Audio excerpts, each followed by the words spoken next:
As a full-time stream coach, I get asked questions a lot. Questions come through my DMs on Twitter, Instagram, Discord. We talk about them in the streams and the YouTube videos and the YouTube comment section. I even get a ton of emails. And as much as I love talking about streaming, unfortunately, asking and answering the same questions over and over has been known to cause burnout. So in this video, I'm gonna give you the top 10 questions that I get asked constantly, and I'm gonna give you answers to those questions as well. Hey streamers, it's Ashley. I've fallen into a struggle recently with being asked too many questions and not being able to get to them all. And I feel really bad not being able to respond to all of you and give you the help that you need, because that's what I'm here for. That's my mission on this planet. So I am going to attempt to solve as many questions as I can in this video. And if you want to prevent yourself from struggling with question burnout, feel free to refer your communities to this video as well. Let me know who you were referred by, if you were, down in the comment section below so we can all give that creator some love. Okay, let's go. So question 1, how do I grow on Twitch or any other streaming platform? This is a really vague question that I get a lot. This is definitely my number one asked question. And I think vague questions, the best that I can give you is a vague answer. And my vague answer for you is do a lot of work. It takes a lot of effort to see growth as a creator. And so many times we think, how can I receive? How can I get more views, subs, tips, bits, any of the things that you can receive on Twitch? Instead, we need to be thinking, how can I give? So try to not think so much about how you can grow your stream, but instead think of how you can serve people better. So what are some things that you can put into your channel and into your stream to help other people in some way, whether that's entertaining them, educating them, motivating them, or helping them create relationships. I just blanked out for a second. We've got plenty of videos over this here on the channel, so feel free to subscribe and look through all of the videos we've got. I'll link a really relevant one up here for you. Question 2, how do I become famous, big, or popular on Twitch, Mixer, YouTube? I think most people would answer this question by saying that if you are looking to become famous, you're probably doing this for the right reasons. I'm not gonna go that far. I think that it's okay to want to have some kind of notoriety from what you're doing on Twitch, as long as your heart is in the right place with helping people and improving their lives in some way. But I do think that in order to grow your stream, in order to get as large as you can, the thing that you need to focus on the most is, how do I make my content really, really resonate with people? What I would recommend you do is start by serving a specific niche. So maybe people on Twitch who really love cars. You serve that niche really well, help them with their problems, provide solutions and YouTube videos, podcasts for the things that they struggle with. And then as you start to get notoriety as that specific server of that niche, then you start to expand your niche outwards and include more and more and more groups of people in it. Question 3, what games do I stream? So this question is definitely something that I get a ton too, and my answer normally is whatever is going to help you achieve your goals. If you're just on Twitch or YouTube or Mixer to have an awesome hobby, then stream whatever you want. Don't worry about the growth side of it, just have fun and meet new friends. But if you want to pursue this professionally, if something like going full-time is your goal, then you really want to be strategic with game choice. I have a video over this that I'll link right up here for you that goes more in depth into this process, but what you really need to do is make sure that you are able to appear hopefully in the top 2 rows in whatever directory you are placing yourselves on Twitch. You really want to think discoverability. If you don't have a really solid answer for how am I being found, then you need to figure that answer out. Question 4, what is the best schedule? Any schedule that you are going to stick to consistently. There's always an audience on Twitch. There's no reason for you to try and game the system by jumping forward 1 hour for your starting time or extending your stream by 1 hour. We can get into the nuances of that if we really want to, but ultimately a good schedule is one that you're going to stick to. If you're not going to be able to maintain the schedule because you're streaming 6 or 7 days a week, or you're streaming at a time that is not good for your life, then you're not going to stick to it and you're going to lose any of the momentum that you actually do get. So choose a schedule that's going to fit and just focus on being consistent with it.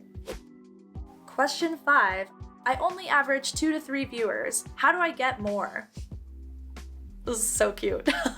So I've got a video that I'll link up here about how to grow from 0 to 15 viewers on Twitch.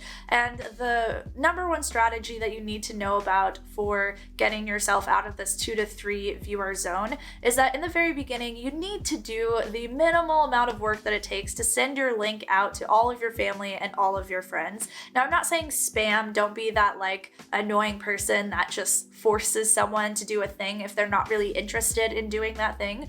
But let them know that that is where you're going to be for the next few hours. Give them the link, tell them to open it if they can, and if they'd like to talk to you, that's great, but they don't have to.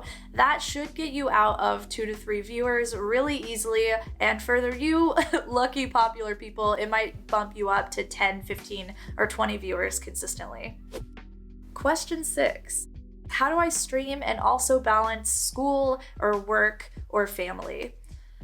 So I think the most insidious thing about excuses is that they're valid. Having a full-time job is a valid reason for not being able to stream a lot. Having a family and being in school, I mean, those are all perfectly good reasons for not being able to stream. Unfortunately, streaming does take a ton of time and energy for you to be able to grow. So what I would recommend is if you're in the place right now where you can't really spend a lot of time streaming, just know that you're going to be spending a small amount of time, and the time that you're working on your stream right now is just you getting ahead to be further ahead than you would be whenever you do have a lot more time. So if you're about to graduate from college in a year, your main priority should be college, not your stream. But all of the times that you are able to stream over this next year, that's putting you further ahead than you would be if you were to get started a year later whenever you actually have a ton of time, if that makes sense. So just do it. Just stream whenever you can. Prioritize your life, because ultimately all of our adult responsibilities do need to take priority. Question 7. What equipment and software do I need? So I've actually linked all of my equipment down below. Those are affiliate links, so if you make a purchase, I do get a small commission from those. And as far as software, I like to use Streamlabs everything. I use Streamlabs OBS, and I use Streamlabs Alerts. I use Stream Elements for Capagen because I think it's hilarious to see all of the emotes on screen. But other than that, I like Streamlabs. If you have a preference though, you think something else is better, feel free to let everyone know down below in the comments. Question 8. I know I need to build my brand on multiple platforms, so how do I get better at Twitter, Instagram, YouTube, podcasting? I've created a lot of videos and a lot of resources for you. I'll try to link all of those down below because I don't have enough cards to be able to add them up here. So I'll link all of those below for you. It takes a lot of knowledge, I think, to grow on any of those platforms. There's a lot to learn about the algorithms, a lot to learn about what does well on YouTube versus what does well on Twitter. So definitely broaden your knowledge on those things as much as you can before you start to go really, really hard into one of them. Giggity. Question 9. How do I get stream coaching? I love this question, and I feel so bad that I can't answer it every time that it comes up in my emails or in Discord. So the best way to do this, since stream coaching has been sold out on the Patreon for weeks, like patreon.com/AshleyChrist, the one-on-one coaching has been sold out for a long, long time. It's really hard to get a slot, and I'm not going to be opening any more slots for the foreseeable future until I launch something new that's coming to Stream Coach, which I will tell you all about soon. But the best way to maybe pick one of those up is hopefully someone will let one go. That usually happens around the 1st to the 4th of every month. because people will be changing their budgets for the month, and sometimes someone will sign up just for 1 month and then they'll drop it the next month. So if you want to get coaching, keep an eye out on the Patreon between the 1st and the 4th of every month. Question 10. I'm shy. How do I stream and how do I reach out for collaborations? So I think most people really overthink collabs. Imagine texting your friends whenever you want to hang out with your friends. You just send them a text and say, hey, what are you doing tonight? That's the exact same thing that you do for a collab. Reach out to one of your friends and say, hey, do you want to film a video together or stream together or maybe even do Twitter videos together? Let me know. Now, if you were reaching out to someone you've never worked with before, there's definitely some etiquette that you need to abide by. For example, if you're reaching out to me or somebody who has a ton of messages and a ton of different collab opportunities to go through, you want to come to us with an idea already. And you need to think about what's going to be beneficial for you, yes, but also what's going to be beneficial for our audience. We're going to do a bonus question, number 11, because I get this one so much. How do I get started on Twitch, YouTube, Twitter, Instagram? Just do it.